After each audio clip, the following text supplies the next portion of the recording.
I thought about retiring in 1985, and then I started to consider what was I going to do. So one of the things that I wanted to do was I wanted to be in private practice and help people, and I realized that the only way I could really do that is either go back to school and get a PhD in psychology and get a license, or get a license as a social worker.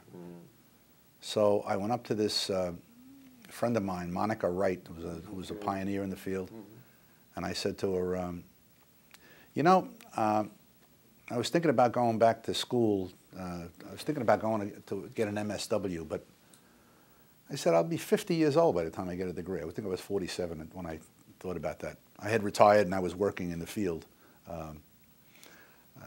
in the treatment field for a while. So I said I was thinking about going to school because I wanted to go into private practice. I said, but I'll be 50 years old before I get an MSW. She said, you're going to be 50 anyway. So I said, oh, thank you. I applied to Hunter College and went up there and got my MSW from Hunter. And then I worked for, I got my MSW and I was working for the Building Trades Employers Association in New York City in the construction industry. What was I doing? I was setting up programs in the trades. I was working for a management portion of the construction industry, Building Trades Employers, working on a grant, New York State grant, to help trades set up and design programs, and then they would staff that with one of their own people. And I was, interestingly enough, that's where I really got to meet Mickey Diamond. He was in the steam fitters industry, and I wanted to get some inroad and connection with the trades, and I met with him, and he gave me some pointers, very good pointers in that job. I remember talking about stigma, you mentioned stigma before. I remember calling the head of the Iron Workers Union at the time. His name was Corbett, God rest his soul. He's dead now, the godfather.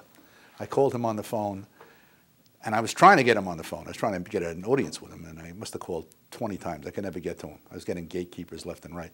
So I called him on the phone one day, and he answers the phone by accident. And I introduce myself. I give him my spiel. Hi, I'm Jim Devine from the Building Trades Employers Association. I'm the executive director of the construction industry alcohol and drug program. And he says, drugs? Drugs? What are you talking about?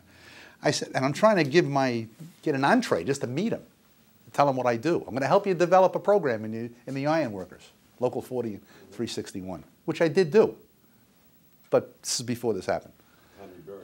Yeah, before this happened. So Corbett says to me, what are you talking about? Drugs?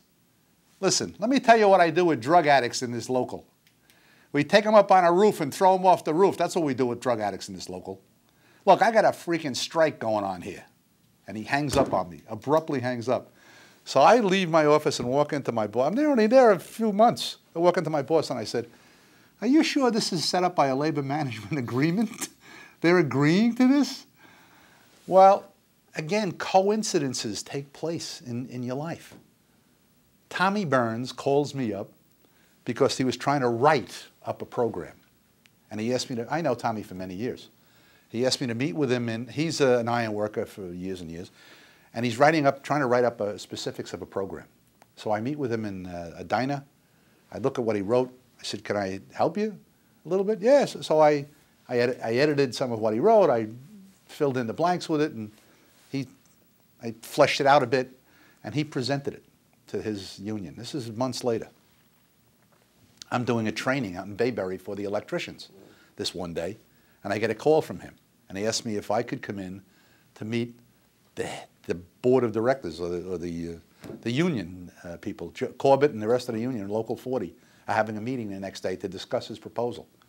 And he asked Corbett he said, Jimmy wrote it or helped me write this. Could I bring him to the meeting? So I came to that meeting. The next thing you know, they established a program. They were concerned about the costs of rehab in Local 40. And Tommy Burns gets the job. Same thing with Local 3, electricians. In fact, I even wanted the job. I was trying to get my way into the job. That wasn't to be.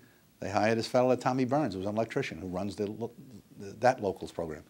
I had dealings with the elevator constructors program. So several programs in the trades I helped design. And then One day I get a call from the Long Island Council on Alcoholism. And this was in 1995. And they were looking for an executive director. And they asked me if I was interested in the job. I had a good job. I was doing fairly well. I had a private practice. I was seeing patients now. I had my MSW. I was a licensed clinical social worker, so I was doing all this stuff. Why would I want to be at the Long Island Council on Alcoholism? I really don't need it, that kind of thing. But I spoke with my wife, and you know, something draws us. Something just pulls us.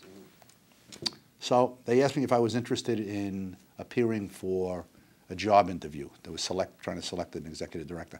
So I said, all right, I'll show up.